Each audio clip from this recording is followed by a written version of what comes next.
untamed corner of Africa. A wild world, seen through his lens. Capturing the dramatic and sometimes tragic events that affected the magnificent wildlife of Kruger National Park. He is Jürgen Józefowicz. My life in Kruger gave me the opportunity of realizing my dream of living with lions.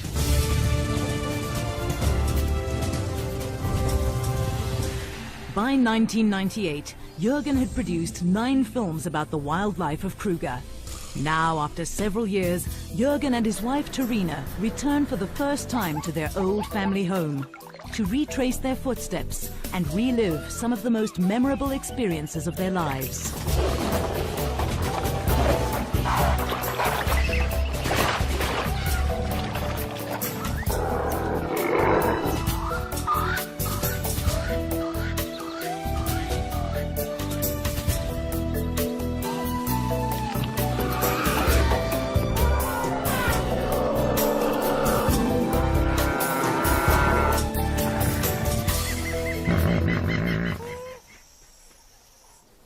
For Jürgen, today is a very special day.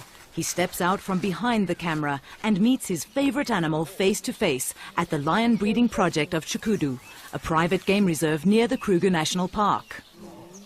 This is great. I can get so close to the lions and touch them, even play with them. I would never do that with the wild lions of Kruger. If I tried, they would kill me. Jürgen feels that these great cats personify the wilderness and its freedom. A shrinking wilderness now preserved only in unique, untamed parks such as Kruger. As soon as Jürgen and Terina step through the gates of the Kruger National Park, they'll be in a completely different world where life is wild, untamed, and unpredictable. Established more than 100 years ago, the Kruger National Park in the northeastern corner of South Africa is the country's largest and one of Africa's oldest game reserves, covering 2 million hectares, an area larger than Wales. Johan Olofse is one of 22 section rangers needed to control such a vast area. But today, he takes time out to welcome his friends back to the world-renowned wilderness that was once their home. Good to see you again. Fantastic to see you, man. Look at this one. Again, That's great. nice to be back, huh? Welcome back to Kruger. I missed you, huh? I really missed you. It's going to be great to share the bush with you again. Fantastic. You'll find everything has changed, but nothing has changed. Kruger's vast expanse includes numerous ecologically diverse areas of distinct characteristics, varying from dense riverine forest to woodland savannas. Each zone a preferred grazing or hunting ground for the thousands of animals of Kruger.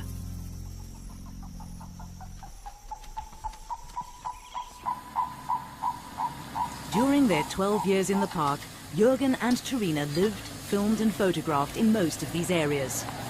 The outcome, a unique collection of sequences depicting some of the most dramatic events in the lives of the animals of Kruger.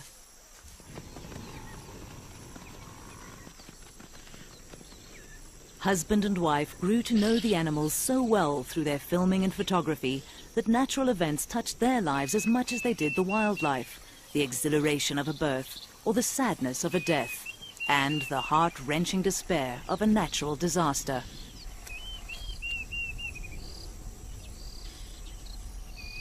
To film wild animals, you have to think like them. You have to know how they will react. But at the same time, you have to survive in their environment. When you're on your own, you have to become part of nature. Living in the bush is like entering another dimension. It doesn't matter who you are out there. Here, you are the weakest species. Easy meat. Big love.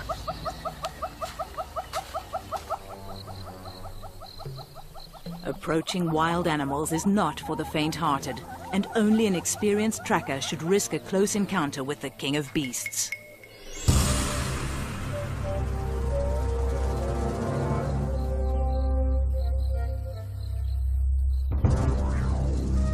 Alone, armed only with his 16mm film camera, Jürgen spent years following the animals, a silent observer, never an intruder, recording nature as he saw it.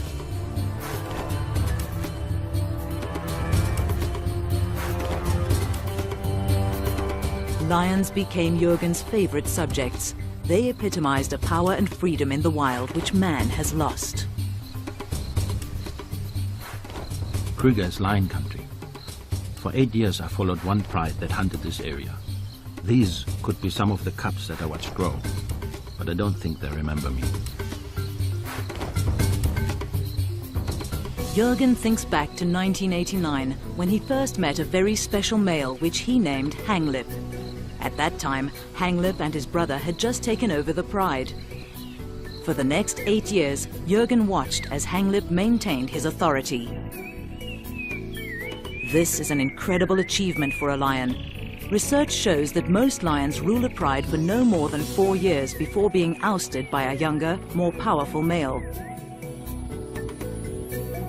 When Jürgen first met Hanglip and his pride, the family group was small, with only 2 males, 4 adult females, and a few cubs. Under his reign, the pride grew steadily throughout the dry cycle that gripped Kruger Park. Hanglip was a fantastic male, confident of his power, and he accepted me. He allowed me to follow the pride when they went hunting, and I was fascinated by their strategies.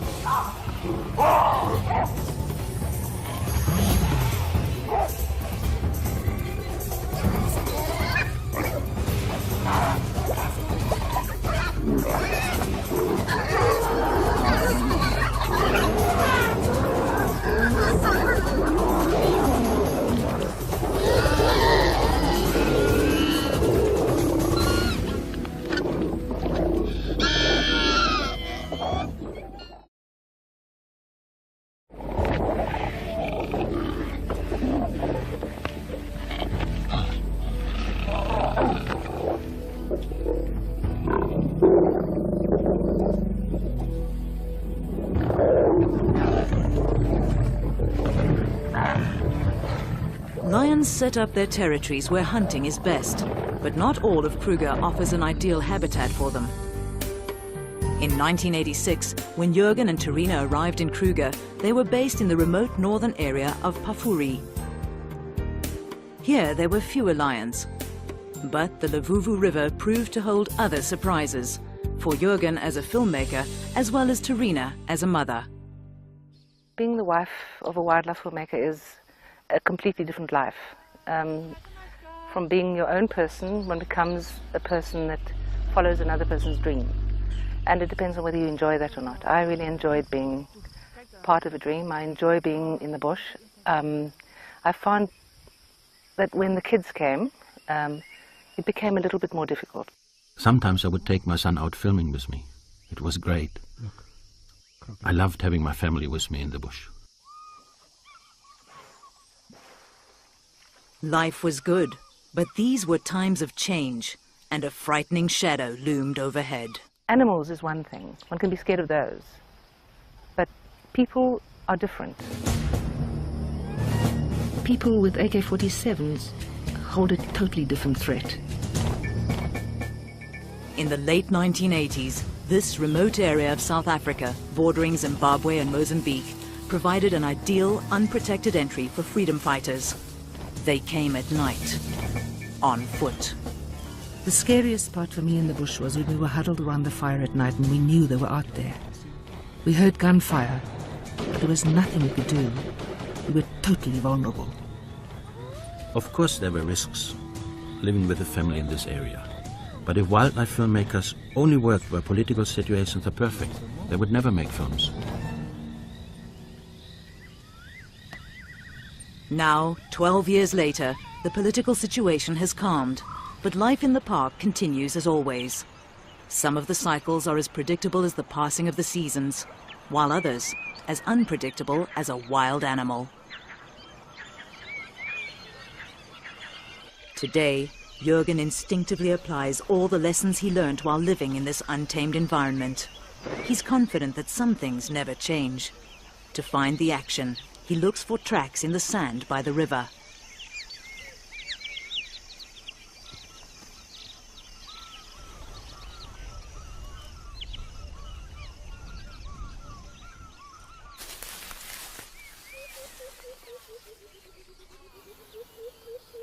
In the wild, You can never let your guard down. Jürgen moves in close. 3 meters from the jaws. From experience, he judges that this would be a safe distance to film, close enough to get a good shot, but far enough not to be attacked.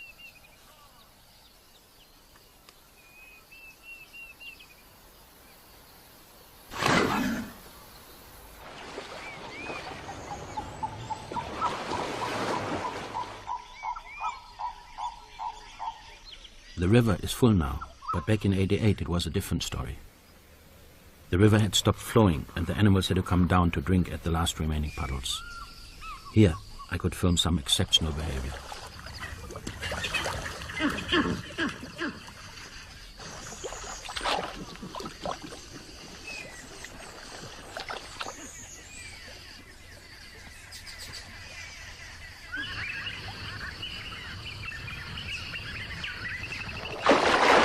There was danger everywhere. The animals had to come to the water. They had to take the risk. One in particular seemed to epitomize the struggle for life.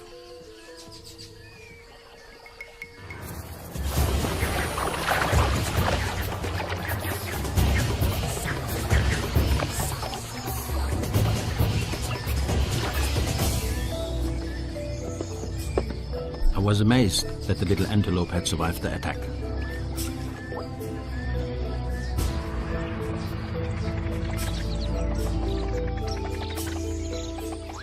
The next day I was surprised to see it back again. It was desperate for water.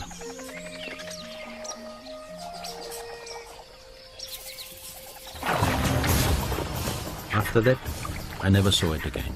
It was most probably taken by lions. The lions seemed to know the dangers and dug deeper into drinking holes already made by elephants. But others were still forced to go down to the drying river. For some to survive, others had to die.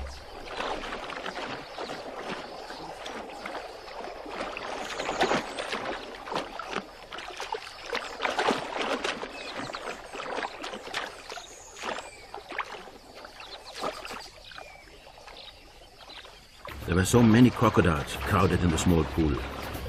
The 2 large males got into a fight for dominance.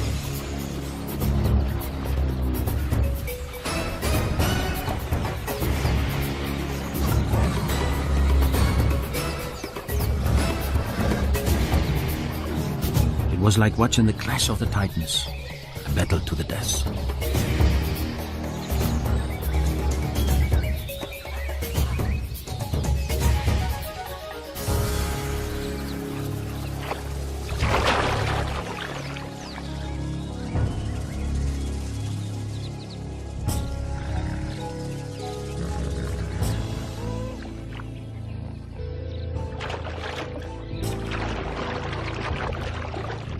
Jürgen watched in astonishment as the other crocodiles moved in without hesitation to eat the loser, proving that in nature, nothing goes to waste.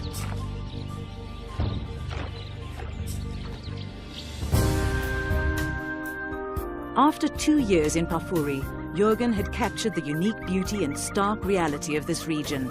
The resulting film helped to save the area from being exploited for coal mining. With his first film in the can, it was time to move on, further south, to a different part of Kruger. In 1988, Jürgen and his family moved to Skukuza, where the children started school. His favorite spot in this area was Chokwane, an area of open plains and woodland savanna, lion country. And this was where he met his favorite lion, Hanglip. This was Hanglip's hunting ground. Here I joined him and his pride in the never-ending search for prey. Jürgen started to film these lions at the time when Hanglip and his brother first took over the Shilaweni pride. Hanglip was the stronger of the 2 males, but together they formed a formidable partnership that kept rivals at bay.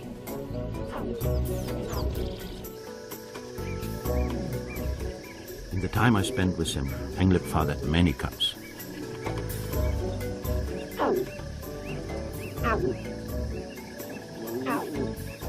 Despite the years of drought, Hanglip's cubs continued to flourish, growing healthy and strong.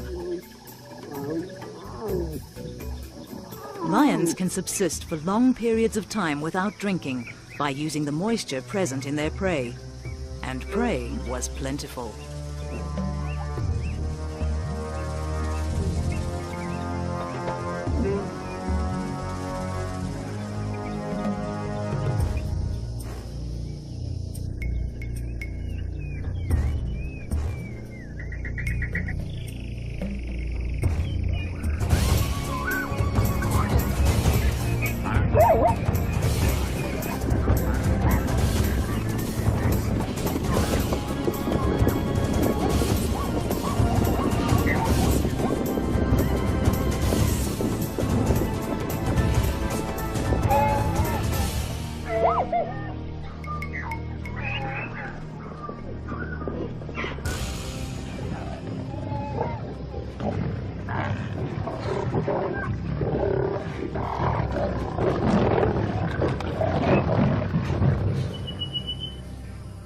This is where I had my camp.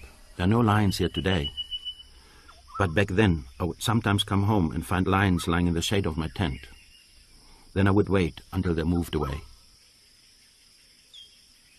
They had accepted me in their territory, so I accepted them too.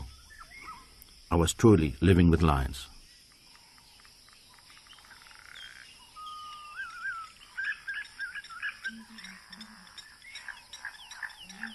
I had Hanglip and his family's whole history in my camera. The more time I spent with them, the more they accepted me. I was just like one of the pride.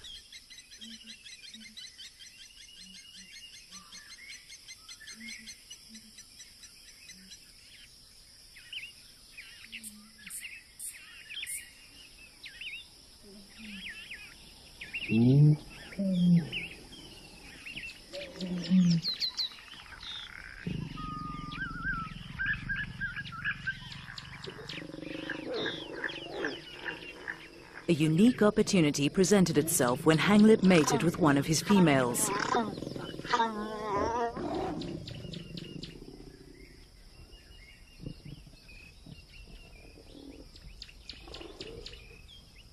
Over the next 106 days, Jürgen followed her pregnancy.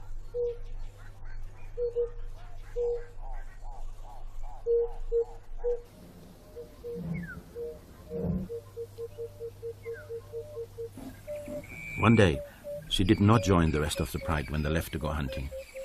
I knew her time was near. Later that day, she moved into a dense patch of reeds. It was exciting for Jürgen, but at the same time frustrating. He could not see the birth. All he could do was record the sounds. Jürgen desperately wanted to see the cubs, but he knew that if he got too close, the mother would kill him. Jürgen waited at the den for 4 long days.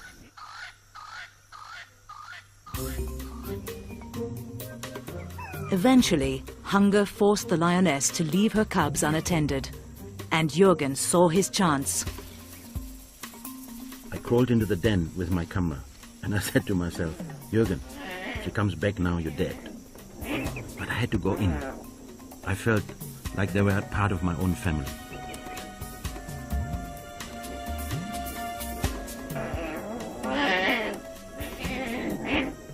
The cubs were very small, only weighing about 2 kilograms each, but their eyes were already open, and they knew that Jürgen was not their mother.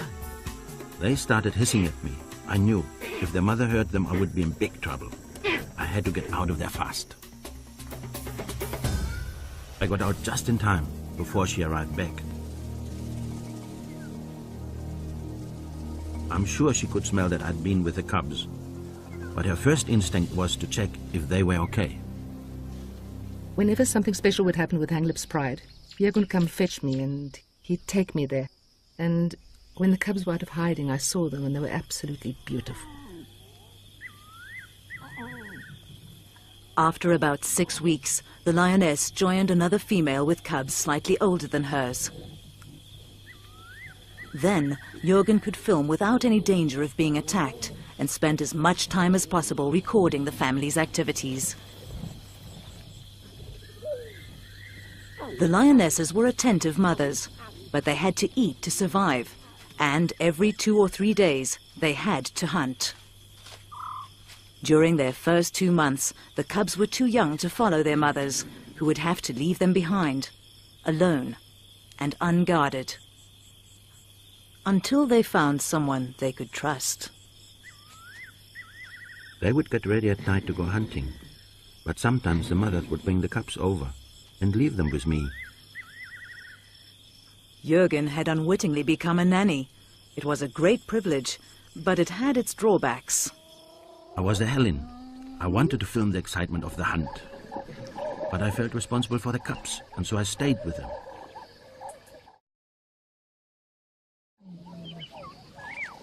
But the next morning, when the mothers returned, it was like a family reunion.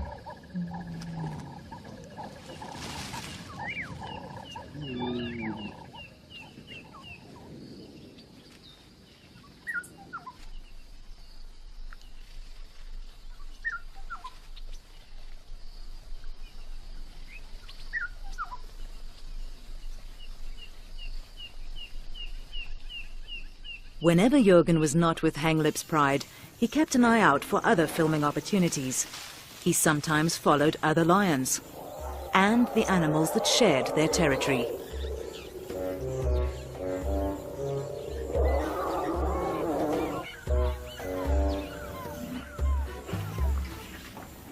This young bull elephant was determined to let everyone know who was boss around here.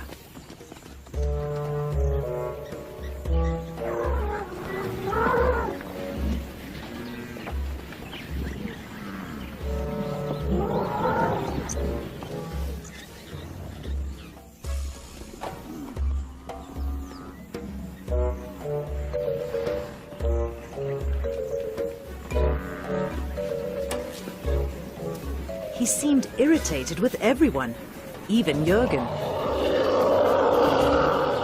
The elephant came from behind a small tree and mock charged me. He had nothing against me personally.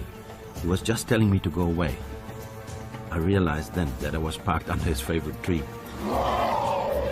Incidents like this one, which he filmed in 1991, deepened Jürgen's understanding of the animals and their behavior.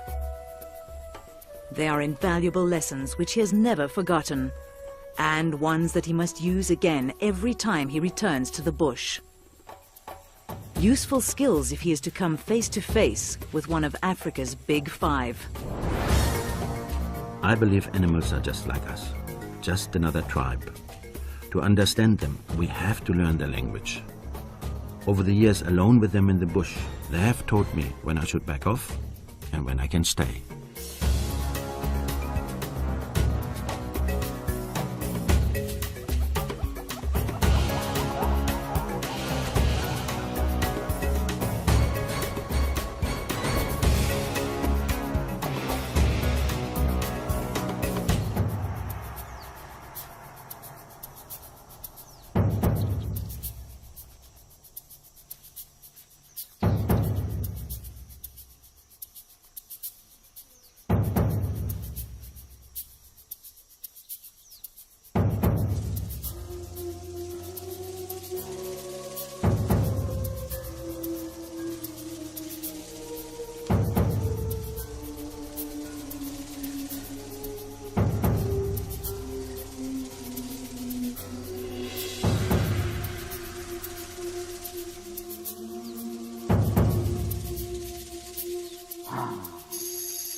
I'm sorry I disturbed his midday sleep, but I love this, just like the old days. As Jürgen learned to understand the wild animals of Kruger, he became familiar with the park's annual cycles. His quest to record one of the most interesting stories took him into the Mopane Belt, a vast area of scrubland covered mainly by one kind of tree, the Mopane. This hardy tree adapts easily to the harsh conditions of the area, and is central to the lives of many of the inhabitants of Kruger.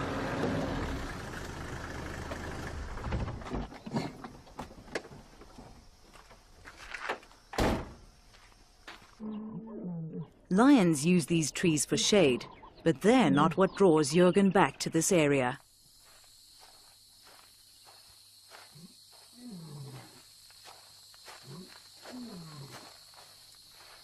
Without hesitation, he homes in on exactly what he's looking for.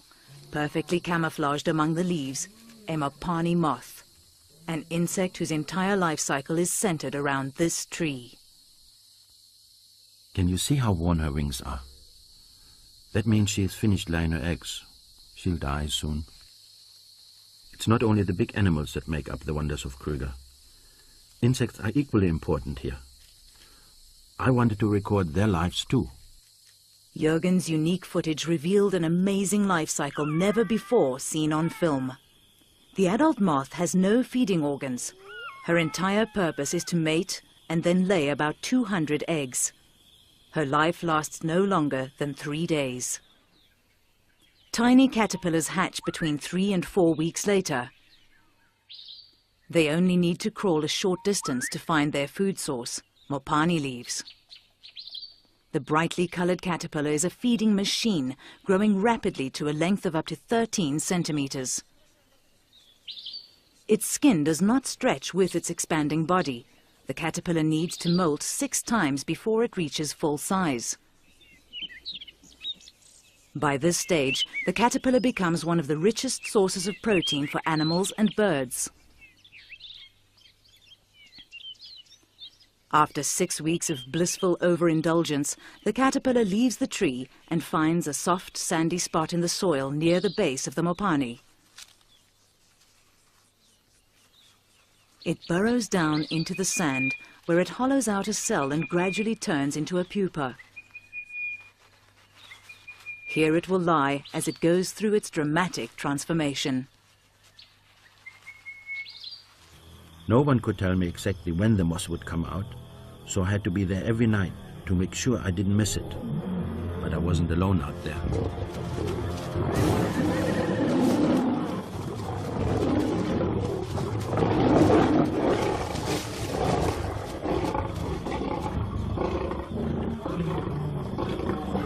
A kill among the Mopani trees brought on rivalry among the king of beasts. But Jürgen maintained his vigil.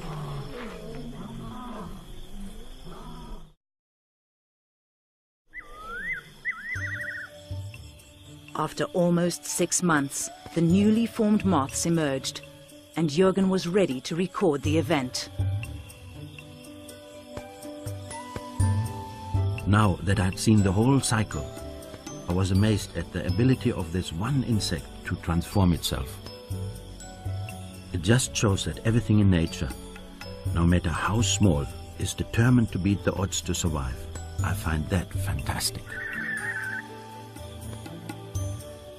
The life cycle of the Mopani moth was only one of the incredible events of the Kruger Park. Now, Jürgen knows that he has only scratched the surface. To film and understand the complexity and diversity of this world would take many lifetimes. He was privileged enough to share very special moments with some of Kruger's most formidable inhabitants. Retracing his old paths, he meets an old friend. This is a real privilege. Mabarule is one of the grand old men of Kruger. More than 40 years old, he is one of Kruger's 7 big tuskers.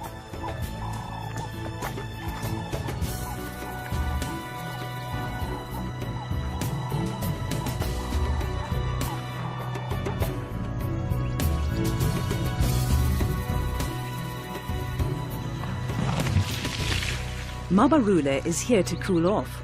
In summer, temperatures often reach a baking 40 degrees Celsius. I'm not used to this heat anymore. I need to cool off as well.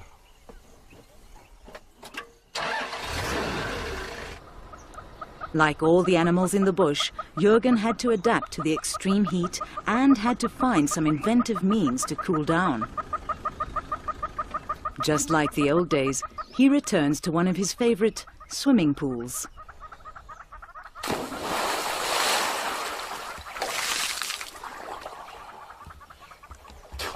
I almost landed in trouble in '92.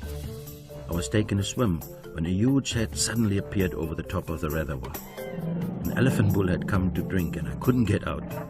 I hung onto the pipe in the middle for over an hour and hoped that he wouldn't find out I was there.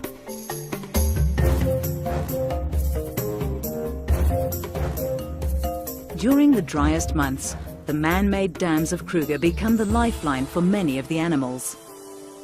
Shiloweni is one of the biggest.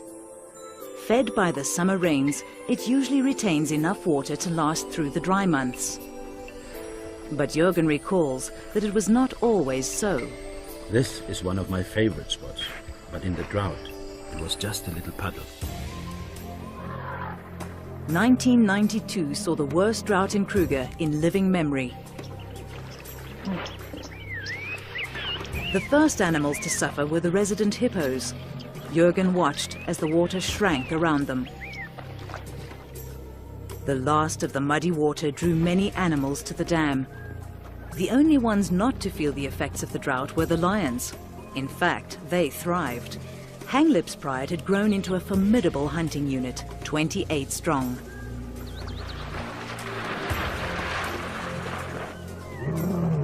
They needed to hunt every day to keep the pride well fed.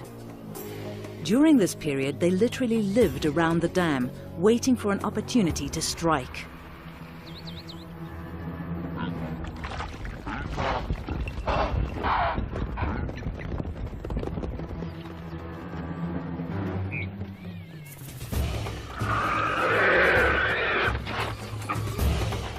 It was a constant game of survival. The prey animals knew that the lions were lying in wait, and they tried their best to counter every ambush. While the lions thrived in these conditions, the hippos were really suffering. There was not enough water to cover their sensitive skins. Having finished all the grazing closest to the water, they were starving, and some even resorted to eating elephant dung. I watched as one hippo calf moved away from the herd in search of food.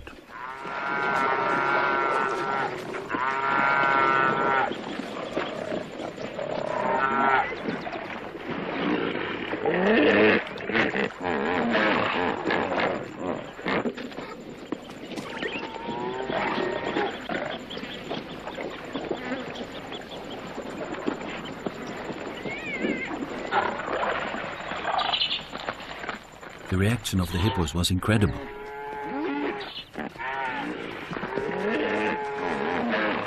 The lions seemed as surprised as I was.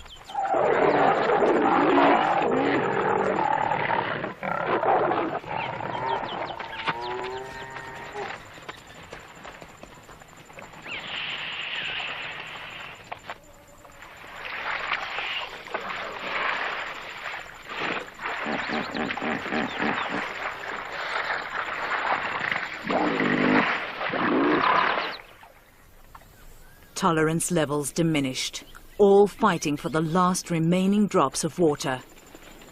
The dry years and the inferior grazing had weakened these old warriors. And the lions were there, ready to attack at every opportunity.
This epic battle between predator and prey lasted for more than 2 hours. It could have gone either way until the very last moment.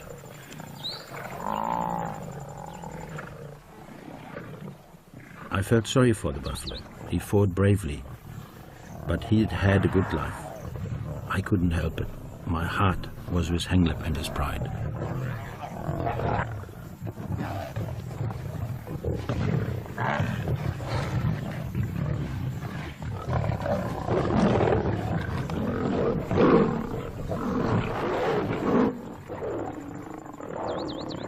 I was always amazed by Hanglip's power, but the battle with the old bull took its toll. After this, he could still hunt, but he limped for the rest of his life. Throughout the drought years in the early 1990s, Hanglip and his pride grew in strength. They thrived when all other animals around them suffered. But then, Jürgen remembers, came a threat that spared no one, not even the lions. This threat was microscopic, a spore-forming bacterium that can live for centuries in soil and bones. It survives in the harshest of conditions, a killer bacterium, anthrax. In 1991, the dry, hot winds of the drought put the habitat and the animals of Kruger under severe stress. The herds churned up dormant anthrax spores. It was a time bomb waiting to explode.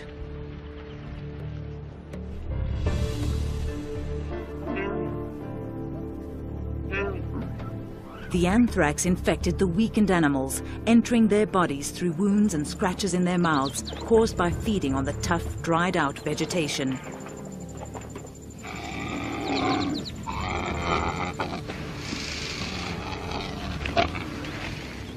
The animals were desperate. As grazing deteriorated and waterholes dried up, competition for food and water turned into physical battles. The weakest didn't stand a chance.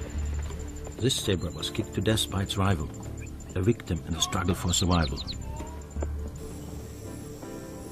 As the anthrax spread, ulcers became my guide to infected carcasses. I still remember the terrible stench of death. Park rangers and personnel could do nothing. Although there was a vaccine against anthrax, it was impossible to vaccinate all the animals in the reserve. Teams would follow the vultures to the carcasses.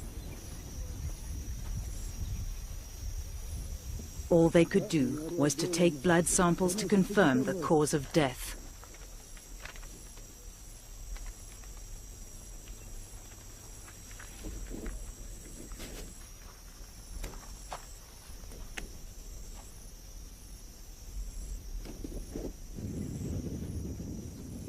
The disease was spreading quickly.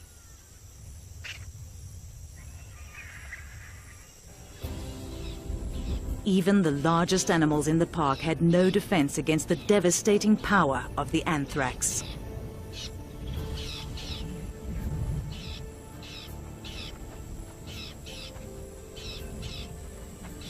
With vaccination out of the question, the park officials burnt all the carcasses they could find to curb the spread of the disease.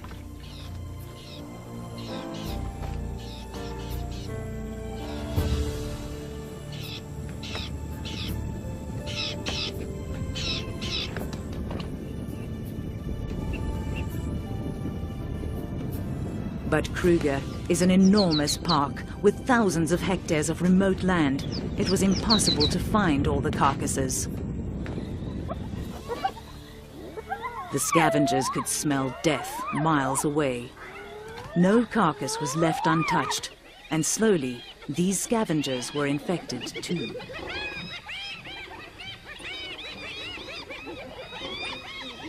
The anthrax bacterium does not die with the animal. The meat remains infected, sure to infect all those who eat it.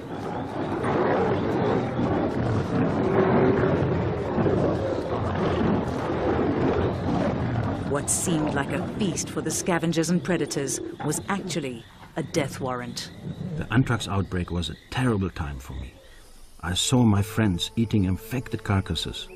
I knew they might die, but there was nothing I could do to save them.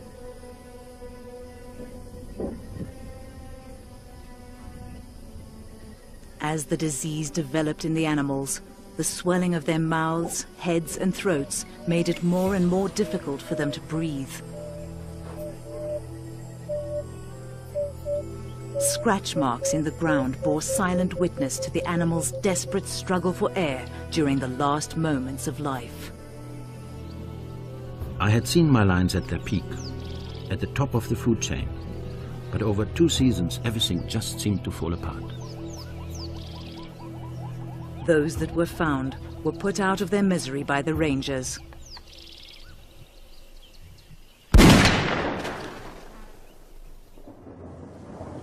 But then, just as I thought all was lost, the rains came, and the drought was broken at last.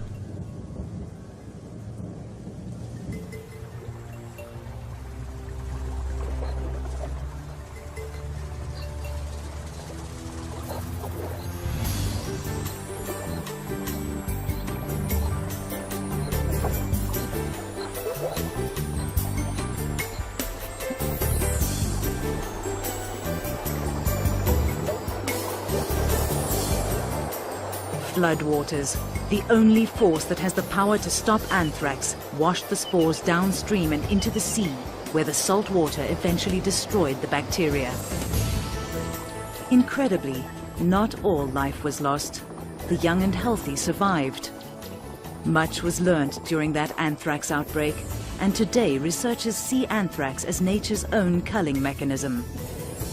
During times of drought, when the animals and their habitat are under severe stress, anthrax cleanses the land of the sick and the weak. The most important thing for me was that my old friend Henglip had survived, and he was still in charge.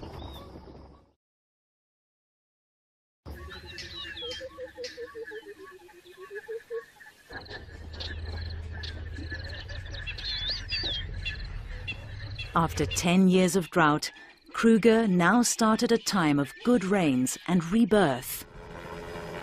This time of well-being continues even today during Jürgen and Tarina's visit, and the best way to see how well Kruger is doing is from the air.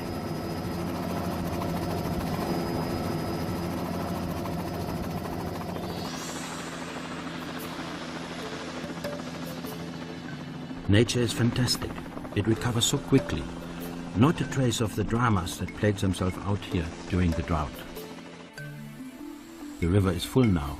Back then, many had stopped flowing.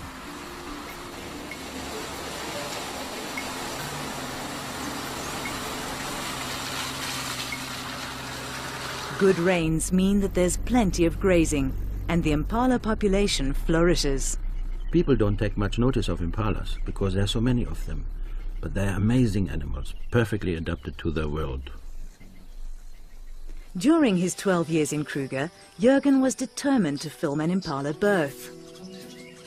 After many failed attempts, he finally succeeded in following a heavily pregnant female as she distanced herself from the herd.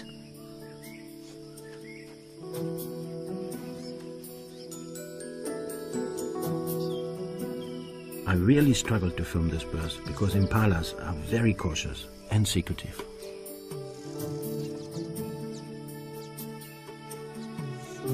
While I filmed, it reminded me of the birth of my children.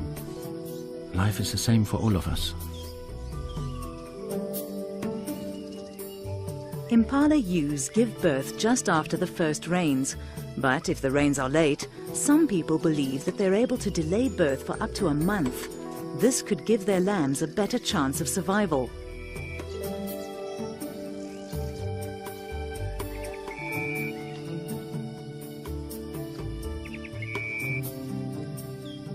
Of all the unique footage that you can shot, I think, to me, the most special one is the one with the impala birth, in that field of flowers. I mean, it's wonderful.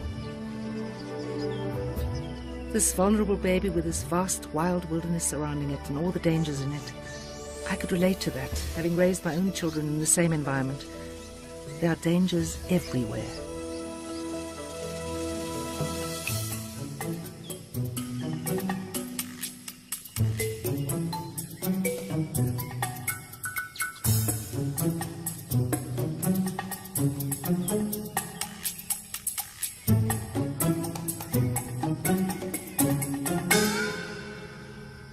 That spring was a very prolific time for most of the animals of Kruger. And Jürgen was lucky. Soon after he captured the impala birth on film, he recorded a wildebeest's first moments of life. The difference between the two births is that wildebeest cows stay within the herd, relying on the protection of the group against predators. The herd is constantly on the move, and the mother and the other adults nudge the calf to make it walk as soon as possible.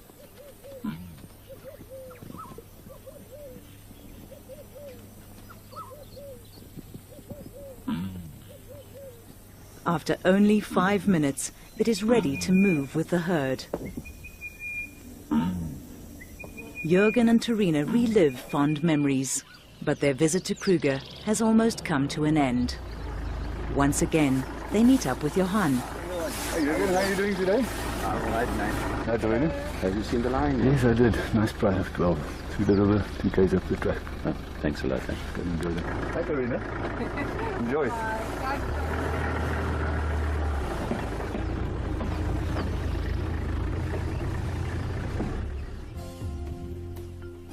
For one last time, Jürgen and Terina spend a few quiet moments with Kruger's new generation of lions.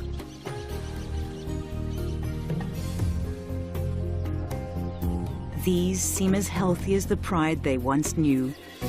The pride led by Hanglip, a fighter, a survivor. We grew old together here, like 2 old lions. My old friend has gone now. I will never forget him. He survived through drought, injury, and anthrax. I don't know how he died, but I do know that he lived like a true king. I hope his last battle was a good one.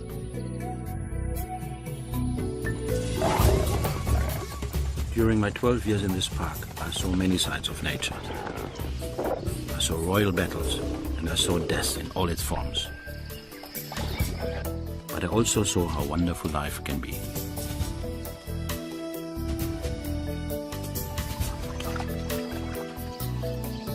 For a while, the animals in Kruger allowed me into their world.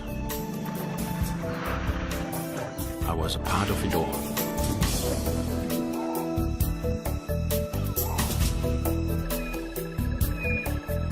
I will always be thankful for the opportunity that I had to live my dream.